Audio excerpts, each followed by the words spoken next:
stone. He has been dead 4 days. John chapter 11 verse 39.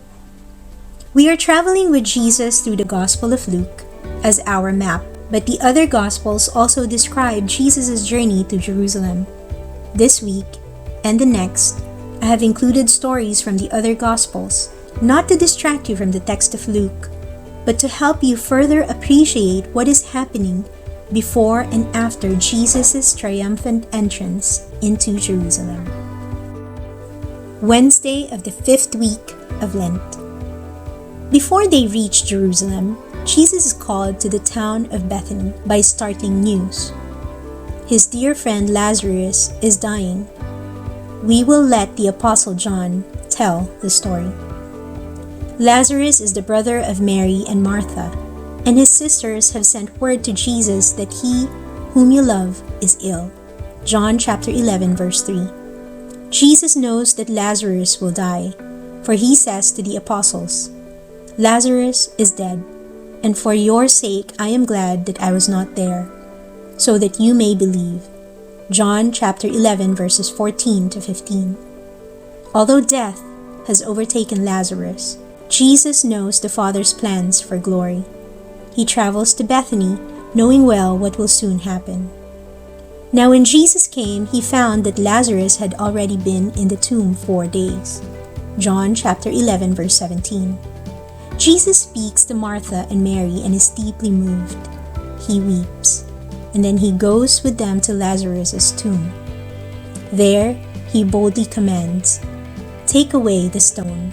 John chapter 11 verse 39. Let me remind you of the circumstances. Lazarus has been dead for days. His body has been sealed in darkness, and nature has begun to take its course.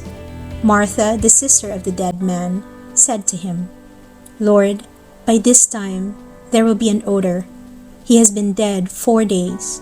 John chapter 11 verse 39. Jesus is not afraid of decay. He is not afraid of the stench or the mess. He stands at the entrance of the tomb and proclaims, "Lazarus, come out." John chapter 11 verse 43. And the dead man emerges from the dark tomb. Lazarus is alive. He is free. Lazarus walks out of the tomb, out of the darkness, and back into life. The event reveals Jesus' power over death, of course, and points to his upcoming resurrection from the dead. But for a moment, let us appreciate the Master's authority over the darkness and the tomb.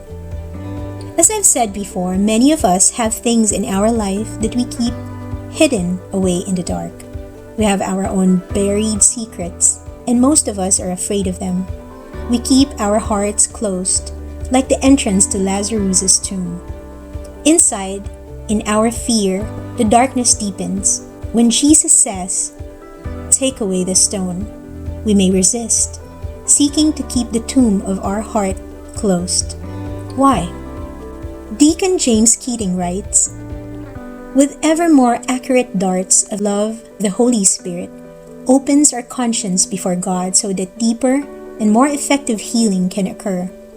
At times, His coming is so pure that it causes us to have pain and recoil at the level of intimacy God wishes His Son to achieve in our being. We recoil at our own needed medicine because it will bring about a change, and sin wishes no change to occur.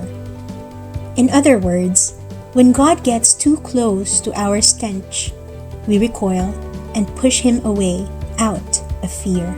Do not be afraid. Jesus is not afraid of the tomb. He simply asks us to take away the stone, to open our hearts so that He may free us from the darkness inside. For your prayer, stay here for an additional 10 minutes. Today, pray with John chapter 11 verses 1 to 44. Be present in the scene. Be there with Jesus. Ask the Holy Spirit to help you see what the people in the gospel saw and hear what they heard. Be with Jesus as He calls Lazarus out of the tomb. What stirs within you? What do you desire?